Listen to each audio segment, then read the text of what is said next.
My name is Chris Barrie, and right now, I'm the most scared man in the world.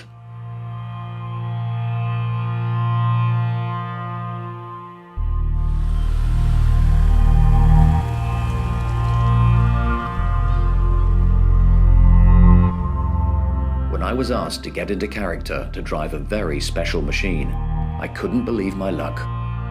I've always loved cars, and on my short list of motoring ambitions, this was number one of one. I've read the books, studied the period photographs, and thought I'd heard all the stories.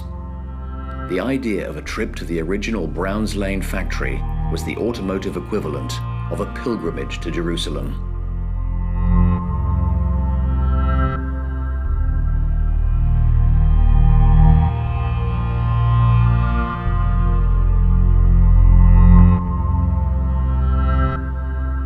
The reality, of course, is rather different.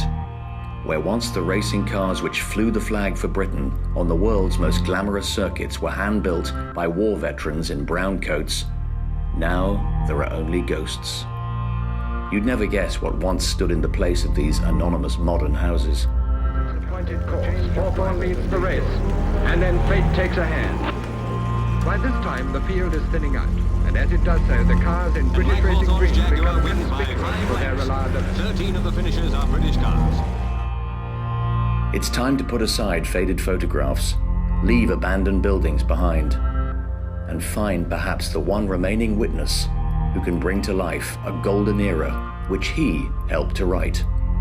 His name might be familiar. Norman Jewis.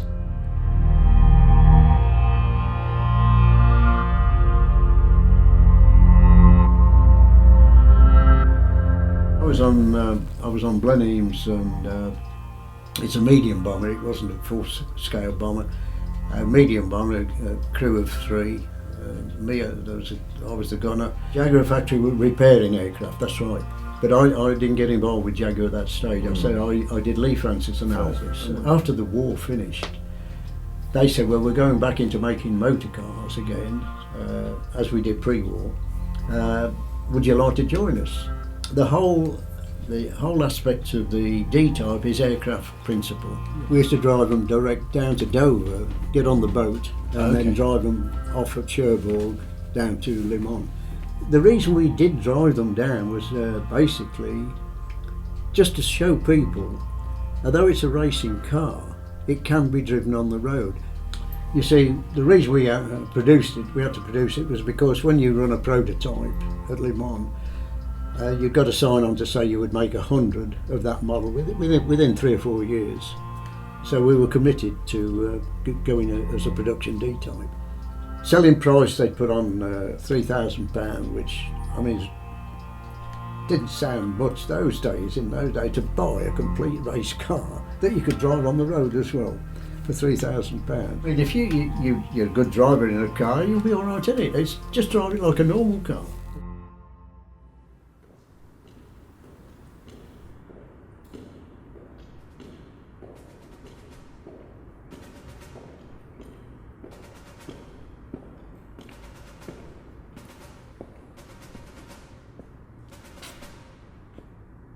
I may have underestimated the task ahead when I jumped at the chance to find out what makes one of these old cars so special and absurdly valuable.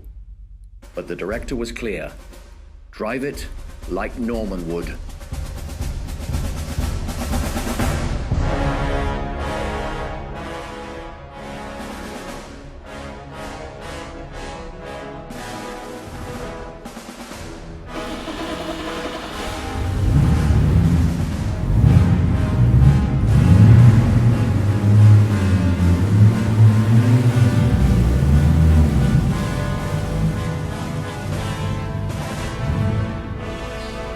All right, Chris, you're in the car. I'm sitting beside you. Foot down, 4,000 RPM, change it to second. Now third, up to 4 again. We're coming up to a left-hander, not too sharp. Brake now. Not heavy brake, just brake light. Change down into third, through the corner. You feel the back end going a little bit. Hold it there, don't let it, don't leave it, hold it on. Put your foot straight down, you're in third. Take it up to 5,000. Go on, it's going, good. Now slip it into top. No problem there, you're going well. Keep steering straight. Here we are now coming to the S bend. We go into the left curve first, down into second, third, that's it, second in, foot down, through the S's, coming out the S's. As we come out, now go into third, straight into third, right, keep it going, we're now straight, drop it into top. Now we're coming up to the end of the lap, just slowly now, break it down, drop it into third, second, and I think you've had a good lap.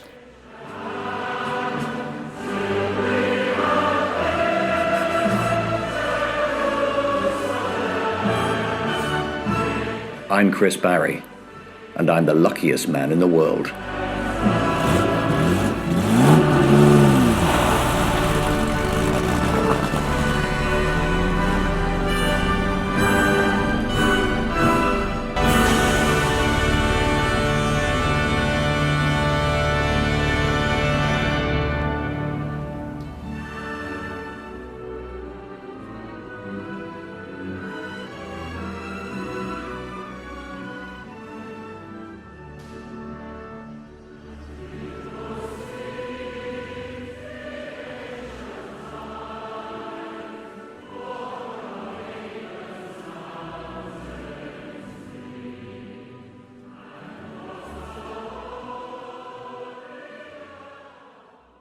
So tell me your impression.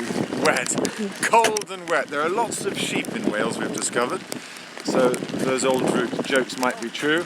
The food is good, but they only serve you until 9 o'clock in the evening. The D-type looks fantastic on these roads, and the Porsche miraculously still looks clean. It helps to have a bright yellow car. But hey, well done guys, you've done a fantastic job of shooting it all. Chris has been amazing. The Bats, father and son, have been, they just don't stop, they are great as well. That's been one of our most memorable shoots. We've had a blast, and I think they need a push, so I'll catch you later.